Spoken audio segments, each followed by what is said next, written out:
Welcome dear student, আশা করি উচ্চ মাধ্যমিক ভূগোল পরীক্ষা সবার খুব ভালো হয়েছে। আজকে আলোচনা করব এমসিকিউ এবং এসিকিউ প্রশ্নের যে উত্তরগুলো কোনটা সঠিক। প্রথমে যে প্রশ্নটা রয়েছে, কাস্ট অঞ্চলে যে মৃত্তিকা সৃষ্টি হয়, এই জিনিসটা আমি বারবার যখন ভিডিওতে আমি আলোচনা করেছিলাম, বারবার কিন্তু এই জিনিসগুলো আলোচনা করেছিলাম যে কাস্ট অঞ্চলের মৃত্তিকা সৃষ্টি হয়ে থাকে সেটা হচ্ছে টেরা রোজা। লাল কাদার স্তর, লাল কাদার স্তর তৈরি হয়, সেটাকে টেরা রোজা বলে। যারা আমার ভিডিওগুলো দেখেছে তারা কিন্তু উত্তরটা সঠিক দিতে পারবে। আবার যারা ভালো করে পড়েছে তারা তো পারবেই, কিন্তু যারা ভালো করে পড়েনি অথচ আমার ভিডিওগুলো যারা দেখেছে তারা কিন্তু অবশ্যই এই উত্তরগুলো পারবে। নেক্সট, যে উপকূলে নদী উপত্যকা সমকোণে মিলিত হয় তাকে বলা হয়, মাথায় রাখবে যে নদী উপত্যকা যখন কোনো উপকূলে মিশে তখন সেটাকে বলা হয় রিয়া উপকূল। তাহলে যে উপকূলে নদী উপত্যকা সমকোণে মিলিত হয় তাকে বলে রিয়া উপকূল। তো সঠিক উত্তরটা হয়ে যাবে সি। নেক্সট, সোয়ালো হোল, একেবারে ডাইরেক্ট কমন এসেছে এটা। সোয়ালো হোল যে পথ দ্বারা ভূগর্ভের সাথে যুক্ত থাকে তাকে বলা হয় কি পুনর বলে। এরপরে হার্ডপ্যান গঠিত হয় যে প্রক্রিয়ায়, তো মাথায় রাখতে হবে হার্ডপ্যানটা কি, যে পটজল মাটির মৃত্তিকার নিচের স্তরে শক্ত যে কাঠামো তৈরি হয় তাকে বলা হয় কি হার্ডপ্যান। তো এটা পটজলাইজেশন প্রক্রিয়ায় সৃষ্টি হয় হার্ডপ্যান। তারপরে মৃত্তিকার অনুক্রমে এই স্তর থেকে বি স্তরে খনিজ পদার্থের অপসারণ পদ্ধতিতে কী বলা হয়, তো অপসারণ পদ্ধতি এলুভিয়েশন। যখন এই স্তর থেকে বি স্তরে অপসারিত হবে এলুভিয়েশন, আর যদি বলা হতো সঞ্চিত হয় তখন হতো ইলুভিয়েশন। এরপরে 6 নম্বর, জলাভূমি অঞ্চলে জন্মায় এমন শ্রেণীর উদ্ভিদকে বলা হয় জলাভূমি হাইড্রোফাইট। জলাভূমির উদ্ভিদ হচ্ছে হাইড্রোফাইট। এরপরে প্রেরি অঞ্চলে যে মৃত্তিকার প্রাধান্য লক্ষ্য করা যায়, পেরি অঞ্চল কি তৃণা অঞ্চল একটা, তো এই পেরি অঞ্চলের মৃত্তিকা হচ্ছে চান্নজেম মাটি। এরপরে পিএইচের মান যদি 7-এর কম হয়, পিএইচের মান যদি 7-এর কম হয় সেটা অম্লধর্মী, এবং 7-এর বেশি হলে ক্ষারধর্মী, আর 7-এর সমান হলে সেটা বলা হয় প্রশমিত মৃত্তিকা। তাহলে পিএইচের মান যদি 7-এর কম হয় মাটিটা কেমন হবে, অম্লধর্মী হবে। এরপরে নাতিশীতোষ্ণ ঘূর্ণবাত সৃষ্টি হতে পারে উভয় গোলার্ধের, মাথায় রাখবে যে নাতিশীতোষ্ণ ঘূর্ণবাত সৃষ্টি হয় উভয় গোলার্ধের 40 থেকে 60 ডিগ্রি অক্ষাংশের মধ্যে। আচ্ছা, নাতিশীতোষ্ণ ঘূর্ণবাতকে কী বলা হয়, মধ্য অক্ষাংশীয় ঘূর্ণবাত। আর মধ্য অক্ষাংশ বলতে কি, যে প্রায় 30 থেকে 60 ডিগ্রি এই অক্ষাংশ হলো মধ্য অক্ষাংশ। তো এই মধ্য অক্ষাংশে এখানে সঠিক উত্তর হয়ে যাবে 40 থেকে 60 ডিগ্রির মধ্যে। এরপরে উদ্ভিদের জন্য প্রয়োজনীয় প্রাথমিক পরিপোষক 3টা, এটাও ডাইরেক্ট প্রশ্ন এসে কমন এসে। এনপিকে, এটাও ডাইরেক্ট কমন এসছে। তো এনপিকেটা কি, এনপিকেটা হচ্ছে নাইট্রোজেন, ফসফরাস, পটাশিয়াম। তো সুতরাং নাইট্রোজেন সঠিক উত্তর। এরপরে ফ্রান্সের রোন উপত্যকা, এটাও ডাইরেক্ট কমন এসেছে, বাকিগুলো ইনডাইরেক্টলি এসছে, কিন্তু ডাইরেক্টলি প্রায় 30টার মতো ডাইরেক্টলি এসছে এবং 4-5টা ইনডাইরেক্টলি কমন এসেছে। এরপরে ফ্রান্সের রোন উপত্যকায় প্রবাহিত শীতল স্থানীয় বায়ু বোরা। ফ্রান্সের রোন উপত্যকায় প্রবাহিত শীতল স্থানীয় বায়ু হচ্ছে বোরা, এটাও ডাইরেক্ট কমন এসেছে। রামসার সম্মেলন ইনডাইরেক্ট কমন এসেছে, যে রামসার সম্মেলনের মূল উদ্দেশ্য কী ছিল, তো রামসার সম্মেলনটা কি, যে জলাভূমি সংরক্ষণের উদ্দেশ্যে ইরানের রামসার শহরে যে সম্মেলন হয়েছিল 1972 সালে, সেটা হচ্ছে রামসার সম্মেলন। এবং তারিখটা ছিল কি 2রা ফেব্রুয়ারি, এবং 2রা ফেব্রুয়ারি সেটাকে রামসার দিবস বা জলাভূমি দিবস হিসাবে পালন করা হয়ে থাকে। রামসার সম্মেলনের মূল উদ্দেশ্য কী ছিল, জলাভূমি সংরক্ষণ।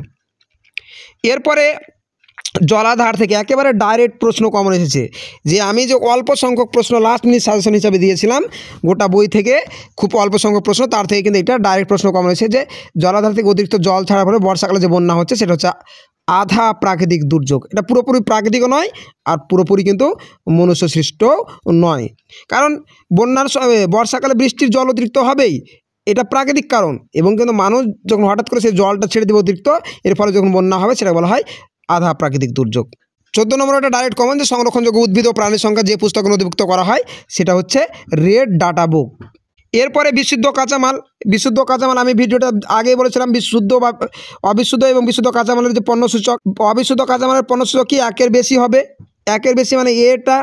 আর এখানে বলা হয়েছে কি, যে বিশুদ্ধ কাঁচামালের পণ্যসূচক, সুতরাং সঠিক উত্তর হবে সি এরটা 1।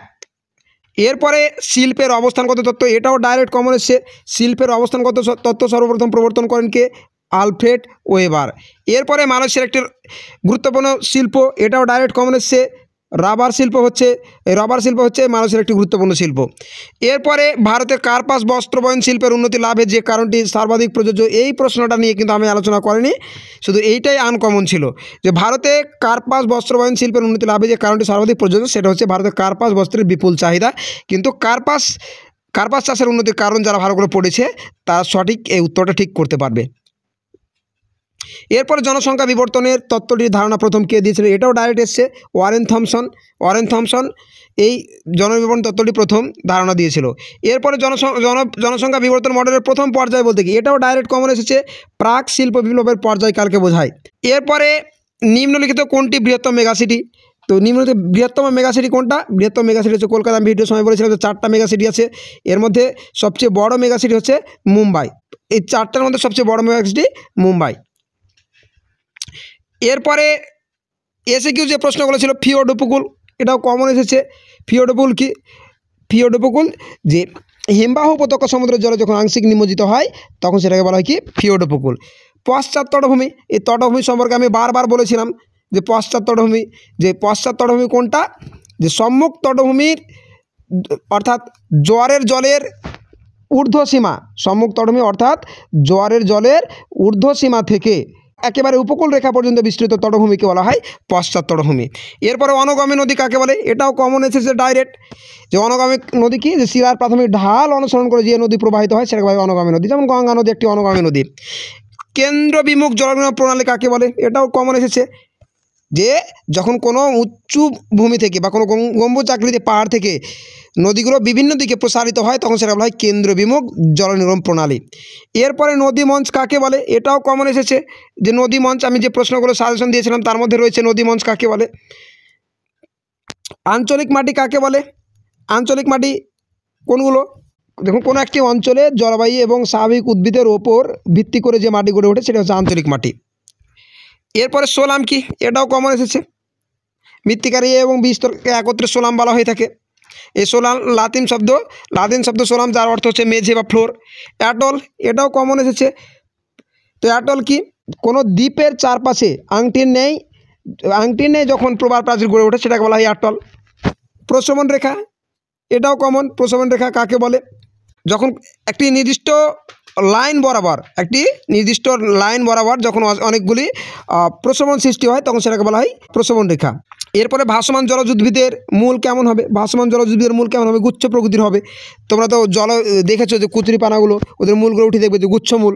এরপরে মরু উদ্ভিদের যে কোনো দুটি অভিযোজনগত বৈশিষ্ট্য, মরু উদ্ভিদের অনেকগুলো অভিযোজনগত বৈশিষ্ট্য আছে, এটাও কমন এসেছে যে মরু উদ্ভিদের অভিযোজনগত বৈশিষ্ট্যগুলি আলোচনা করা। এটা বড় প্রশ্ন আমি বলেছিলাম যদিও, তো কিন্তু এক মার্কের জন্য এসেছে, দুটি মাত্র লিখতে বলেছে। অনেক বৈশিষ্ট্য আছে, যেমন এদের গাছগুলো খড়বাকার হয়, গাছের পাতা কাটায় পরিণত, গাছের পাতাগুলো অনেক ছোট হয়, মূল সুদীর্ঘ হয়, অনেক বৈশিষ্ট্য আছে। এরপরে ক্রায়ো সংরক্ষণ হবে উত্তর, 196 ডিগ্রি সি তরল নাইট্রোজেনের মধ্যে শস্যবীজ সংরক্ষণ কী বলে, এটাকে বলা হয় ক্রায়ো সংরক্ষণ, এটাও কমন। এরপরে নিজস্ব প্রাকৃতিক পরিবেশের জীববৈচিত্র্য সংরক্ষণকে কী বলা হয়, এটাও কমন এসেছে, এটা বলা হয় ইনসিটু বা অন্তঃক্ষেত্রীয় সংরক্ষণ।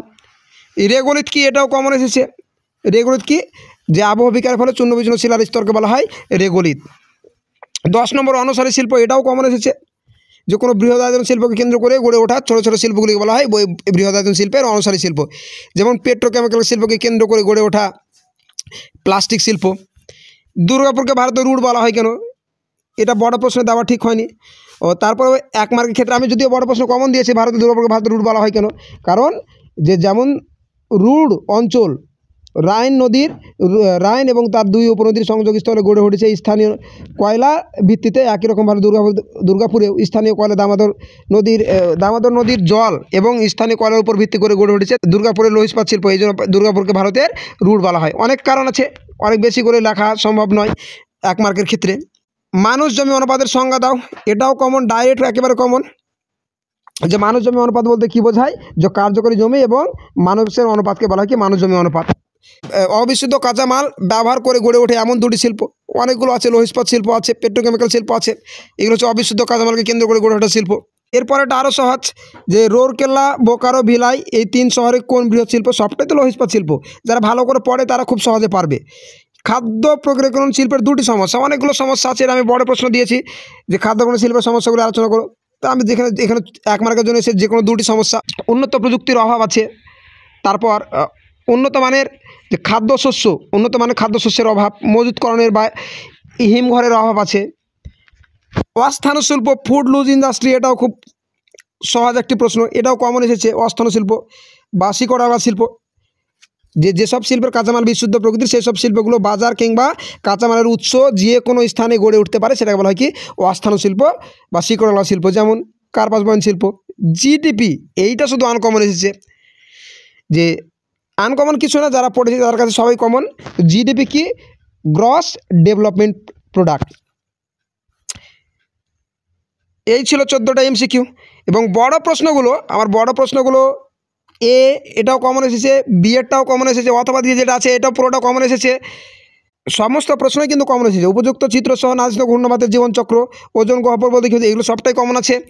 দুর্যোগ বিপর্যয়ের মধ্যে পার্থক্য, আধা প্রাকৃতিক দুর্যোগ বলতে কী বোঝো, এগুলো সবই কমন এসেছে। ভারতীয় কৃষিতে সবুজ বিপ্লবের প্রভাব, নিবিড় জীবিকা সত্তাভিত্তিক কৃষিক্ষেত্রে মাথাপিছু উৎপাদন কম কেন, শস্য সমন্বয় সংজ্ঞা, সবটাই কমন আছে। পৃথিবীর বিভিন্ন অঞ্চলে অসম জনবন্টনের প্রাকৃতিক কারণগুলি আলোচনা করো, হলদিয়া বন্দর গড়ে ওঠার কারণ, দুটোই কমন আছে এখানে। তারপরে কী ধরনের ভৌগোলিক পরিবেশে বিক্ষিপ্ত জনবসতি গড়ে ওঠে, এটাও কমন এসেছে। বিশ্বব্যাপী জনসংখ্যা বন্টনের উপর পরিব্রাজনের প্রভাব আলোচনা করো, কাম্য জনসংখ্যা, তো পরিব্রাজনের প্রভাব এখান থেকে এটাও সবটা কমন এসেছে। এরপরে পরিকল্পনা অঞ্চলের একটি বৈশিষ্ট্য উল্লেখ করো। পরিকল্পনা অঞ্চলের বৈশিষ্ট্য, এটা আমি বলেছিলাম, কিন্তু এইখানে যে প্রশ্নটা রয়েছে পরে, এই প্রশ্নটা কিন্তু ঘুরিয়ে এসেছে। পৃথিবীর বিভিন্ন দেশে অধিক জনসংখ্যার জন্য সৃষ্ট সমস্যাগুলি আলোচনা করো। আমি সেখানে দিয়েছিলাম যে নগরায়নের সমস্যা, সেটা যারা লিখে দিবে সেগুলোই হয়ে যাবে, অর্থাৎ নগরায়নের সমস্যাগুলো লিখলেই হবে। আর যে দেশে অধিক যদি জনসংখ্যা, মানে কি নগরায়ন কেন হয়? নগরায়ন তো জনসংখ্যা বৃদ্ধির কারণে হয়। তো অধিক জনসংখ্যার কারণ আর নগরায়নের যে সমস্যা, একই উত্তর হবে। এই ছিল উচ্চ মাধ্যমিক 2025-এর প্রশ্নপত্র। ভবিষ্যতে সবাই যাতে ভালো জায়গায় যেতে পারে তার জন্য সকলের জন্য শুভকামনা রইল।